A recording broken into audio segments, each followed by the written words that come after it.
ልጅነት ተከታታይ ድራማ ክፍል 1 ተለቀቀ። ነጻነት በክብሯ የማትደራደር ከድሃ ቤተሰብ የተወለደች አንዲት ጀግና ሴት ናት። ነጻነት በድህነቷ ምክንያት ሌሎች ቢሳለቁባትም እሷ ግን ክብሯን አሳልፋ አትሰጥም።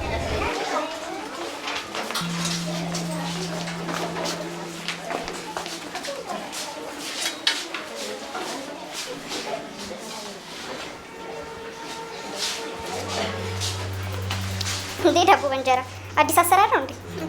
እኔ እኮ ግርም የሚለኝ ምኗ እንዳመጡብኝ። ቆይ ችግርሽ ከኔ ምንድነው? ደግሞ ከእንዳንቺ አይነቷ ጋር ምን ይኖረኛል? ድሃ አንቺ ነሽ ያለው ድሃ። እሺ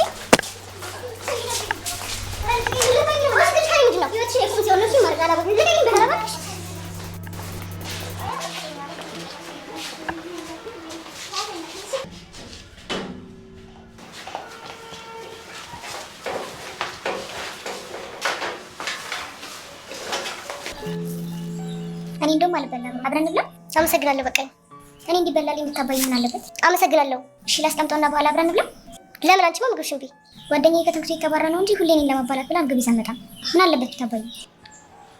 ስታይ ግን ማስባያት መስል አናባላለሁ። መብላት ትችላለህ?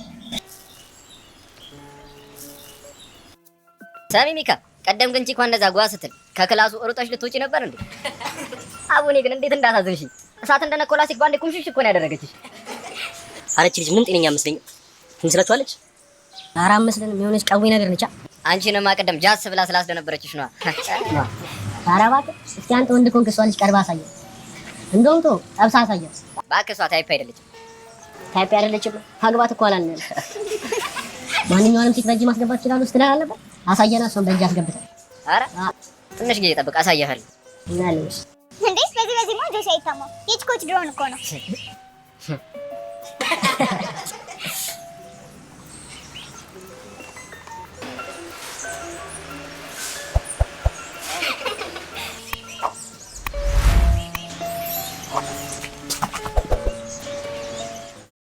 ሰላም ውድና የተወደዳችሁ ፋፊቲዮ ቤተሰቦች እንደምን አላችሁ? በያላችሁበት የዓለም ዳርቻ ሰላማችሁ በዘት ተረፍርፍ ይበል እያልን ዛሬም በአዲስና በተወዳጅ ተከታታይ ድራማ ወደ እናንተ መተናል። ብዙ ትማሩበታላችሁ፣ እንዲሁም ደግሞ ልጅነታችሁን ታስታውሱበታላችሁ ያልነውን ወደ እናንተ አምተናል። እናንተም በቅንነት ላይክ፣ ሼር፣ ሰብስክራይብ እያረጋችሁ ተመልከቱ። እንዲሁም ሀሳብ አስተያየታችሁን በኮሜንት አስቀምጡልን።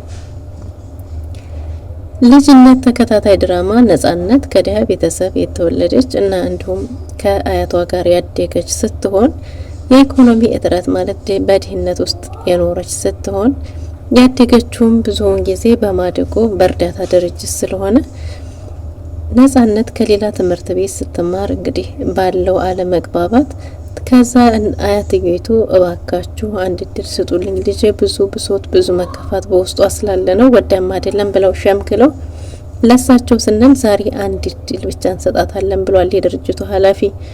እናም ነጻነትም ከዚህ በላይ ምንም አይነት እድል የለሽም፣ እነዚህ ምስኪን አያትሽ አያሳዝኑሽም እንዴ ቢሏትም እኔ በክብሬ ከመጡብኝ አልደራደርም፣ ገና የድርጅት እርዳታ ይቀራል ብዬ በክብሬ የምደራደር አይደለሁም። ግን እናንተም ብትሆኑ እኔን ከመናገር ይልቅ እነሱን ማስተማር የተሻለ ነበር ብትለውም አሁን የመጨረሻ እድልሽ ነው፣ ከዚህ ውጭ ሌላ አማራጭ የለሽም፣ ስለዚህ እቃሽን ይዘሽ ሂጂ ተብላለች። ከዛም እቃዋን የወር አስቤዛቸውን ይዛ ወደ ቤት ተመልሳ አያቷ ልጄ እባክሽ ሁሉን ችለሽ ታግሰሽ አሳልፊ፣ ምክንያቱም ጎዳና ላይ እንወድቃለን፣ ጎዳና ላይ እንዳንወጣ እንቸገራለን እባክሽ ቢሏትም ጸጥ ብላ ማቴሪያሎቿን አስረክባ ዩኒፎርሟን ልታጥብ ይዛ ስትወጣ ምንድነው ወዴት ነው ሲሏት አይ ዩኒፎርሙን ላጥብ ነው ስትላ አዲስ አይደል እንዴ ለምንድነው የምታጥቢው ዝም ብለሽ ልበሽ ቢሏት እናቴ ከብዙ ሰው ተለብሶ የመጣ እኮ ነው፣ ስለዚህ ዋሳ አይነካው አለብስም ብላ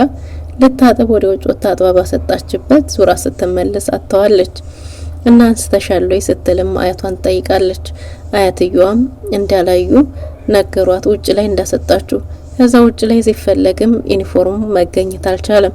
ከዛም የተገኘውን ልብስ ስፋልኝ ብላ አንድ ልብስ ሰፊ ጋር ሄዳ ስታናግረው እሱም በተባለው መሰረት ያለውን ሲሰፋው ያው ቁመቱ አጠረና በጣም አጠረኩ እንዴት እንደዚህ ታረጋለህ ስትለው አይ ባለው ስፋልኝ አይደል ያልሽው ወይ አዲስ ግዥና ይሰፋልሽ ሲላት ቢኖርኝማ መቼ እኔ እነግርሃል ነበር ወይ ቀድሜ ብትለም አይ ምንም ችግር የለውም ወይ ካልሆነ እኔ ልግዛና ልስፋልሽ መተባበር ለእንደንቻ አይነት ቆንጆ ሲላት አንተ ጭንቅላት ውስጥ ያለውን ንፍጥ መገመት አይከብደኝም ስለዚህ ከዛስ ምን ፈልገህ ነው ብላ በስድብ ስታኮናንበው ያረ ምን አይነት ናት ከማለት ውጪ ሌላ ምንም ምላሽ አልነበረውም። እናም ያንኑ አጭር ልብስ ለብሳ በማግስቱ ወደ ትምህርት ቤት ስታቀና ትምህርት ቤት የነበረው ደግሞ ጥበቃው በዚህ ልብስ መግባታችሁም እንደዚህ ሆነሽ እንዴት ነው ትምህርት ቤት መግባት የምትችይው ብሎ ሊያባራት ቢሞክርም አይ አስተዳደሩን ማናገር ፈልጋለሁ እባክህ ያስተዳደር ቢሮ ጠቁመኝ ብላ ስትለው እዛ ጋር ነው ያስተዳደር ቢሮ ብሏት ወደ አስተዳደር ቢሮ እየሄደች ሳለ አስተዳደሩ ሌላ ተማሪ እያናገረ ነበር። ይሄም ተማሪ የሳምንት መቀጫ ተሰጥቶት ከሳምንት በኋላ እንዲመለስ አይ እባክህ የዛሬው መቀጫ ይለፈኝም ቢለውም እንቢ ብሎት ነበር። እናም ግን የሳምንት መቀጫውን ከጨረሰ በኋላ እንደሚመለስ ነግሮ አስወጣው። ከዛም ነጻነት ገባች። ነጻነት ስትገባ ማልበል ምንድነው ሲል እኔ ነጻነት እባላለሁ ወደዚህ ትምህርት ቤት የመጣው አዲስ ተማሪ ነኝ በእርዳታ ድርጅት የተላኩኝ ስትለው ነጻነት ብሎ ፈገግ ብሎ ነበር የተቀበላት። ነጻነትም ዩኒፎርም ልክ እንዳልሆነ አውቃለሁኝ ግን አሁን ደግሞ አስተካክላለሁ እስከዛው ድረስ አትገቢም ብሎ ከልክሎኝ ነው ጥበቃው ስትለው አንቺን አው በርግጥ ትምህርት ቤታችን በእንደዚህ አይነት አለባበስ አይቀበልም ላንቺ ግን ምንም ችግር የለውም ብሎ ፈገግ እያለ ቁንጅናዋ ማሎት እና ከዛም እሺ ብላ ልግባ ስትለው አዎ ግቢ ብሏት ልትገባ ዞር ብላ ስትወጣ ነጻነት ሲላት አቤት ስትለው ያምርብሻል ብሏታል። ከዛ እሷም ኮስተር ብላ ወደ ትምህርት ቤት ክላስ አምርታለች። ትምህርት ቤት ክላሷም ስትገባ ተማሪዎቹ ያሉበት የተሰበሰበው ሁሉም ነበርና ገብታ ባገኘችው ወንበር ላይ ቁጭ ስትል አንዷ ጥጋበኛ መታ እንዴት መቀመጫ ላይ ትቀመጫለሽ ምን አይነት ደፋር ነሽ ብትላትም ባልሰማ አሳለፈቻት።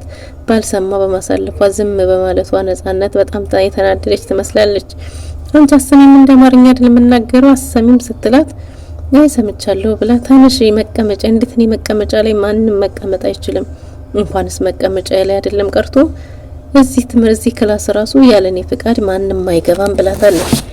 ኮስተር ብላ እና እኔ የትምህርት ቤቱ ወንበር መስሎኝ ስትላት አየኔ ነው ምን ነው የንጉስ ወንበር አረክሽውሳ ብላ ጥላት ዘወር ብላ ሌላ መቀመጫ ፈልጋ ተቀምጣለች። እና መዛ በተቀመጠችበት እንግዲህ ከኋላ ደግሞ አንዱ ጎነት ትላለው ባይ ሲነካት ተወኝ ስትለው ድጋሚም ሲነካት ተወኝ ስትለው በሶስተኛው ተወኛ ብላ ስትጮህ አስተማሪው እንዴ ምንድነው ቢልም እየነካኝ ነው አለችው። ካልሆነ ሁለተኛ ከነካኝ ግን አሳይዋለሁ አለች አስተማሪው። እንዳንቺ እዚህ ክፍል ነሽ እንዴ አዲስ ነሽ አይደል ማን ልበል ሲላት ነጻነት ብቻ ሲል አይበቃም ብላ ኮስተር ስትል እሱም መለስ ብሎ አስተማሪው እንዴ አንተ አዲስ ተማሪን እንዴ ነው እንደምትቀበለው ብሎት ወንበር ቀይሯት ወደፊት መታ ተቀምጣለች። ወደፊት መታ የተቀመጠችበት ከኋላዋ ህይወት ከጎኗ ደግሞ የክላሱ ጎበዝ ተማሪ አለ። ግን እሱን ገገማው ምናምን ይሉታል። ምክንያቱም እሱ ትኩረቱ ከትምህርቱ ጋር ስለሆነ ከነዛኞቹ ተማሪዎች እኩል ስለማይሄድ አስገድደውም የቤት ስራውን እንዲሰራ ያደርጉታል። እናሱም ኮምፓሱ ላይ ተቀምጣበት ስለነበረ ወደሷ ሲመለከት ምን አፍተታኛለህ በተለም አይ ኮምፓሱ ላይ ስለተቀመጥሽበት ነው ብላታለች። ወይ ከዛም ቁጭ ብላ የሁለተኛ የእረፍት ሰዓት ደወል ሲደወል ሁሉም ምሳ ሊበላ ሲወጣ ነጻነት መውጣት አልፈለገችምና እዛው ክላሷ ውስጥ ልትመገብ ስትል እየበላች እያለ ዳቦ በእንጀራ መጡና ዳቦ በእንጀራ ይሄ አዲስ አሰራር ነው ብላለች። ዝም ብትላትም ዝም ልትል አልቻለችም ልጅቷ። አዲስ አሰራር ነው ደግሞ ምን አይነቱን ነው ያመጡብን ስትል አንቺ ከኔ ምንድነው ያለሽ ምን ፈልገሽ ነው ብትላት ካንቺ ደግሞ ምን ይፈልጋል ደሃ ስትላት አንቺ ነሽ አእምሮ ደሃ ብላ ልብስ ምግቧን ወሮራው ልትሰፍርባት ስትል ተማሪዎቹ ገላግለው አትርፈዋታል። ከዛም እንግዲህ ህይወት ከኋላ መጣ ከኔ ጋር እንብላ ብትላትም አይ አልፈልግም ራስሽ ቢ ምግብሽን ስትላት ኮስተር ብላ እኔ እኮ ብቻዬን መብላት ስለማልወድ ነው፣ ብቻዬን አልበላም፣ ጓደኛዬ ተባራብኝ ነው እንጂ ለኔ ስትል ምግብ ራሱ ይዛት መጣም እኔን ለማባላት ስትል ብታባልኝ ምን ችግር አለ ብትላትም ታኝ ባክሽ ራስሽ በይ ብላ ኮስተር ብትልባትም እባክሽ ለኔ ስትይ ብታባይኝ ምን ችግር አለ ግን ብቻዬን ሆኜ አልበላም ስትላት ሲያውሽ እኮ ማትበያት መስሊም ብላ ፈገጋለች ነጻነት። ከዛም ህይወት እባላለሁ ብላ ተዋወቀቻት። ነጻነትም ነጻነት አለች። ከዛ ተዋወቁ በኋላ ምሳቸውን በልተው ሲጨርሱ ብቻሽን አትቀመጪ ብቸኛነትን ለመመረጥሽ ብላ አብራት ልትሆን ስትል ተይኝ፣ እንደውም ሰው ነው የሚጨንቀኝ፣ እኔ ብቻዬን መሆን ነው የምፈልገው ተይኝ ብላት ወጣች። እንግዲህ አንዷ የክላስ ተማሪ ልብስ ልቀይር ባክሽ ውጪልኝ ብላ በተና ስትጠይቃት እሺ ብላ ወጣች። ውጪ ላይ ወጣም ደግሞ አቶ ጆ ተወራረደና ነጻነትን ሁሉንም ሴቶች አሸንፋለሁ አንበረክካለሁ እኔ ጠይቄ ማንንም ሴት እምቢ አይለኝም ብሎ ተወራርዶ ስለነበረ እንግዲያስ ከሆኗ ከአዲሷ ተማሪ ጋር እብድናት ጤነኛ አይደለችም ካሉም በኋላ አንበረክካለሁ ብልሄል እንዴ እስቲ አንበረክካትና እሷን አንበርክካ ያሳየን ቢሉትም እሺ ብሎ ተደራድሮ ስለነበረ ያናግራት ሲሄድ እባክህ ተወኝ የህፃን ፊትን እንዳልቧጥጥልህ ስትለው ከዛ ብላ ዘላ ገባች። ስትገባም ልብሷን እየቀየረች የነበረችው የጆ ፍቅረኛ የሆነ ንቅሳት ቢጤ ከጀርባው አይቶ ደንግጦ ተመለሰ። ከዛ ምንድነው እንዳሰብከው አይደለም ባክል አስረዳ ብትለውም እየጠሩኝ ነው ብሎ ተከፍሎ ወጥቶ ሄደ። ለዛሬ የነበረን ልጅነት ተከታታይ ድራማ ይሄን ይመስል ነበር። በክፍል 2 ቀጣውን ይዘን እስከምንመለስ ድረስ ሸር ሰንብቱልን። ላይክ፣ ሼር፣ ሰብስክራይብ ማድረጋችሁን አትርሱ። እናመሰግናለን።